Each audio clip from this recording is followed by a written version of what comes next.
ये रिलेशन अच्छा एक्चुअल में क्या है? क्या एक्चुअल में फिजिकल लेवल पे कोई रिलेशन होता है या माइंड के लेवल पे होता है? और फीलिंग्स चेंज होती रहती हैं। मानते हो सब लोग? मैं कुछ गलत तो नहीं कह रहा? फीलिंग्स बदलती रहती हैं। आज अच्छी फीलिंग्स हो रही हैं किसी इंसान के होने की वजह से, कल उसी के होने की वजह से बुरी फीलिंग्स होने लग जाएगी। हम कभी कहते हैं कि प्यार हमको चीजों से हो जाता है, तो चीजों से प्यार कैसे हो सकता है? क्या वो चीज हमसे प्यार करती है? आप कहते हो मुझे इस चीज से प्यार है, तो इस चीज को आपसे प्यार नहीं है। आप खुद ही तो क्रिएट कर रहे हो ना अपने माइंड में। तो अब आप क्या क्रिएट करोगे? How will you make somebody else happy? उसका वन साइडेड लव है। इसको पहले अच्छे से समझ लेना जहां तक हम पहुंचे हैं। ये आपको फंसाएगा? नहीं फंसाएगा। I will make the other person happy and if that thing makes you unhappy then what will you do? ये होता है नहीं होता है? कॉन्फ्लिक्ट। और ये तो और खतरनाक कॉन्फ्लिक्ट है, क्योंकि आपकी जिंदगी झंड हो गई ना। क्या करोगे ऐसी जिंदगी का? What makes the other person happy? वो कुछ और ही है। करते रहो मरते दम तक। इसके बारे में आराम से सोचो। बेसिकली क्या होता है कि हम एक क्वेश्चन के साथ में ठहरते नहीं, बड़ी जल्दी हम जवाब देने लग जाते हैं अपने अंदर ही अंदर। हम ऐसे एक्ट करने लग जाते हैं जैसे हमें पता है। क्या इससे बड़ी कोई प्रॉब्लम है लाइफ में? ये एक प्रॉब्लम है थॉट के लेवल पे खुश होने में। दूसरा प्रॉब्लम, अगर आपने इस थॉट को पकड़ा है जिसकी वजह से आप खुश हो रहे हो कि मैं उस इंसान के साथ रिलेशनशिप में हूं जिस इंसान को मैं इस दुनिया में सबसे ज्यादा प्यार करता हूं या करती हूं, इसकी वजह से आप खुश हो रहे हो, तो क्या इसका अपोजिट थॉट यानी कि ये रिलेशन कभी भी खत्म हो सकता है, वो उसके पीछे नहीं पड़ा हुआ है, उसका पीछा नहीं कर रहा है, तो क्या इसके पीछे दूसरा सिक्के का ये पहलू नहीं है कि रिलेशन कभी भी खत्म हो सकता है, वो मर सकता है इंसान? ये दोनों अलग अलग नहीं है, एक ही सिक्के के दो पहलू है। हम क्या करते हैं, इनको अलग अलग देखने लग जाते हैं। हेड और टेल निकालो, एक सिक्के में से हेड निकालो, टेल निकालो, निकालो। है कोई तरीका निकालने का? रहेंगे तो दोनों रहेंगे, नहीं तो एक भी नहीं रहे। अगर इस सच को आप देख लो, यानी कि जितना हम झूठ में जीते हैं, ये सब क्या है, मोबाइल फोन की दुनिया, सब झूठ नहीं है। फेसबुक पे सब ऐसा खिलखिलाते हुए अपने आप को दिखा रहे हैं कि उनसे ज्यादा बढ़िया लाइफ तो किसी की है ही नहीं। आप देख रहे हो एक से एक पिक्स आ रही है, I am having the best time of my life. 4 दिन बाद पता लग रहा है अलग हो गए। अब कुत्ते बिल्ली की तरह एक दूसरे से लड़ रहे हैं, मैं उसको छोड़ूंगी नहीं, मैं बर्बाद कर दूंगी।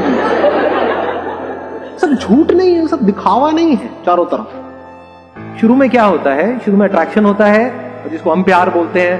वो कुछ नहीं है, अंदर केमिकल लोचा चल रहा होता है, दिमाग खराब होता है शुरू।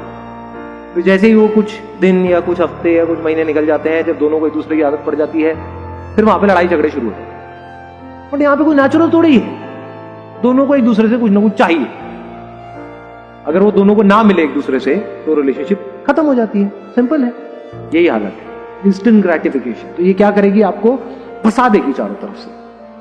चीजों से आप एक्चुअल में नहीं जुड़ते हो, लोगों से आप एक्चुअल में नहीं जुड़ते हो, अपने जो आइडियाज हैं, कॉन्सेप्ट्स हैं माइंड में बनाए हुए हैं, सुंदर के बदसूरत के, उससे आप एक्चुअल में नहीं जुड़ते हो। कुछ करा लेने से आप सुंदर नहीं हो जाते हो, बदसूरत नहीं हो जाते हो, सिर्फ अपने माइंड के लेवल पे वो चेंजेस चल रहे हो। अपने ही माइंड में एक थॉट क्रिएट किया कि नाक लंबी मतलब बुरी, छोटी मतलब अच्छी, रंग काला मतलब बुरा, गोरा मतलब अच्छा, और फिर उसके पीछे भाग रहे हैं।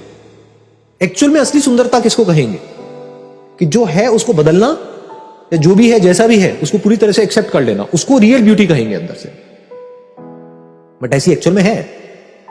ऐसा हम कभी सोचते नहीं है, क्योंकि लोग हमारे आसपास में हमको रियलाइज कराने के लिए बैठे हैं।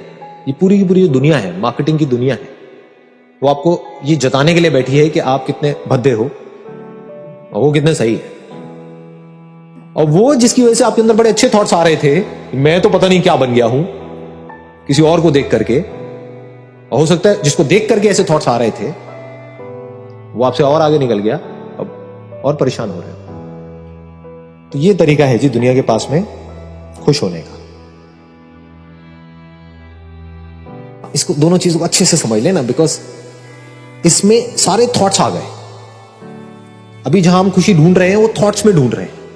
रिलेशन कभी एक्चुअल में परफेक्ट नहीं होता है। माइंड के लेवल पे कभी लगने लग जाता है सब कुछ परफेक्ट है, फिर लगने लग जाता है सब कुछ बेकार है। तो एक्चुअल में सब थॉट के लेवल पे हो रहा होता है, माइंड के लेवल पे हो रहा होता है। इंडिपेंडेंस किसे कहेंगे? देखो, एक आदमी है वो कहता है कि मैं दुनिया के साथ में खुश नहीं रह सकता, उसको इंडिपेंडेंस कहोगे? क्योंकि रहना उसको दुनिया के साथ ही है। आप सब कुछ छोड़ छाड़ के भी चले जाओगे, किसी आश्रम में भी रहोगे, वहां भी तो लोग होंगे या नहीं होंगे? हाँ, तो रहना तो आपको लोगों के साथ ही है। तो एक आदमी कहता है कि नहीं, मैं इस दुनिया के साथ में खुश नहीं रह सकता, दुनिया बहुत बुरी है, ये है, वो भगोड़ा है, वो भाग रहा है। दूसरा है जो कहता है कि नहीं, मैं तो ना तभी खुश रह सकता हूँ या रह सकती हूँ जब मेरे आसपास में 4-5 लोग हो, अकेले में मुझे बड़ा डर लगता है। दोनों को आप इंडिपेंडेंट कहोगे? जहां इंडिपेंडेंस नहीं है वहां पर खुशी नहीं है। कहने का मतलब है कि जो प्लेजर्स होते हैं, जैसे हम उसमें इंडल्ज हो जाते हैं तो हम फंसते चले जाते हैं। बट रिलेशनशिप्स अगर मीनिंगफुल है, एक्चुअल में दोनों तरफ से है, टू वे रिलेशनशिप है, वो हमें कभी फंसाती नहीं। अगर दोनों दिल से एक दूसरे के साथ में जुड़े हुए हैं, दोनों एक्चुअल में एक दूसरे से प्यार करते हैं, एक्चुअल में एक दूसरे की केयर करते हैं, तो क्या वो रिलेशनशिप कभी भी बोरिंग हो सकती है? कभी हमें फंसा सकती है? डीप मीनिंगफुल रिलेशनशिप जहां पे सामने वाले की आंखों में आपको नजर आ रहा है कि आप उसके लिए क्या हो, और आपके भी दिल में एक्चुअल में वो सामने वाला कुछ है, जैसे आपके पेरेंट्स, उनके साथ में अगर हमको मीनिंगफुल टाइम स्पेंड करना आ जाए तो वो कितना लंबा चल सकता है। मतलब कहने का है कि जो डीप मीनिंगफुल रिलेशनशिप्स है हमारे पेरेंट्स के साथ, वो मिसिंग है। जब आपके पेरेंट्स के साथ ही आपके डीप मीनिंगफुल रिलेशनशिप्स मिसिंग है, मतलब आपको ये प्रैक्टिस ही नहीं है कि टिक करके किसी के साथ में क्वालिटी टाइम कैसे स्पेंड करते हैं, तो आगे जाकर के लाइफ में और किससे क्या रिलेशनशिप बनेगी? उनसे ज्यादा तो अपना आपको कोई है ही नहीं। अगर उनसे हमारी रिलेशनशिप नहीं बन पा रही, आगे और किससे बनेगी? जैसे आप किसी इंसान के साथ में रिलेशनशिप में जाओ और थोड़ी बहुत लड़ाई झगड़े हो जाए, थोड़ी सी प्रॉब्लम्स हो जाए, तो आपका छोड़ो उसको। शुरू में होती ही हैं प्रॉब्लम्स, क्योंकि उसकी अपनी अलग पर्सनालिटी है, आपकी अपनी अलग पर्सनालिटी है, तो शुरू में तो क्लैशेस होने ही होने। तो वहां पर क्या चाहिए? पेशेंस चाहिए, to understand the other person. तब धीरे धीरे धीरे धीरे जा करके एक ऐसा दिन आता है when you are truly in a state of love. अब अगर वहां पे हमारे अंदर पेशेंस ना हो तो कभी भी लाइफ में हम एक्चुअल में जो प्यार है उसको कभी एक्सपीरियंस नहीं कर पाएंगे। प्यार का मतलब क्या? वननेस, कि जब हम इस तरीके से जुड़ जाएं, अलग होना पॉसिबल ही ना हो, जहां पे साथ रहने के लिए किसी मोटिवेशन की जरूरत ना हो और पूरी दुनिया भी आकर के आपको डिमोटिवेट करे उस रिलेशनशिप को लेकर के, तब भी आप अलग ना हो, उसी को तो प्यार कहेंगे।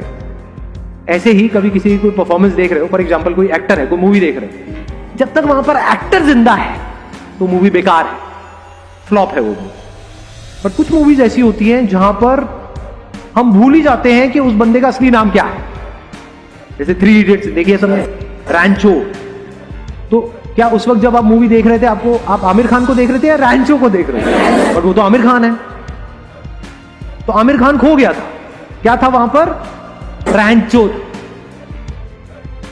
तो एक्टर और कैरेक्टर एक हो गए थे, उसको प्यार बोलते, तब कुछ कमाल का होने लगा।